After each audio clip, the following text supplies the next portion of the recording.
వైయక్తిక భేదాలకు సంబంధించి ఇక్కడ మనకు 4 పాయింట్స్ ఉన్నాయి. ఈ 4 పాయింట్స్‌లో 1 బిట్ రావచ్చు ఎగ్జామ్‌కి టుమారో కావచ్చు, ఈ సెషన్స్‌లో ఎప్పుడో ఒకసారి. 1920లో జాన్ డూయి చెప్పారు. ఈయన ఎవరంటే ఈయన అమెరికాకి చెందినటువంటి శాస్త్రజ్ఞుడు. డెమోక్రసీ అండ్ ఎడ్యుకేషన్ అనే గ్రంథంలో వ్యక్తిగత విద్యా వ్యవస్థ విద్యార్థుల భేదాలను నిర్మాణాత్మకంగా పోషించడం వలన ఒక దేశం అభివృద్ధిని సాధిస్తుంది అని పేర్కొనడం జరిగింది. ప్లేట్ అంటే ప్లాటో. ప్రతి వ్యక్తికి ప్రకృతి సిద్ధంగా కొన్ని ప్రత్యేక శక్తులు ఉంటాయి. ఆ ప్రకారంగానే విద్యాబోధన జరగాలి అని చెప్పడం జరిగింది ప్లాటో. Next McKeen cattle.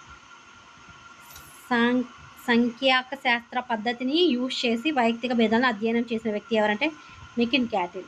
వైయక్తిక భేదాలపై పరిశోధన చేసిన గాల్టన్ను చూసి ఈయన ఇన్స్పైర్ అయ్యాడు. ఈయన రాసిన బుక్ ఏమరా అంటే మనకు mental test and measurement, year 1890. Next Rousseau వ్యక్తిలోని శారీరక భౌతిక అంశాలనే కాకుండా మానసిక భేదాలను కూడా అవగాహన చేసుకుని పాఠ్యబోధన చేయాలి అని చెప్పడం జరిగింది. ఎవరు? రూసో.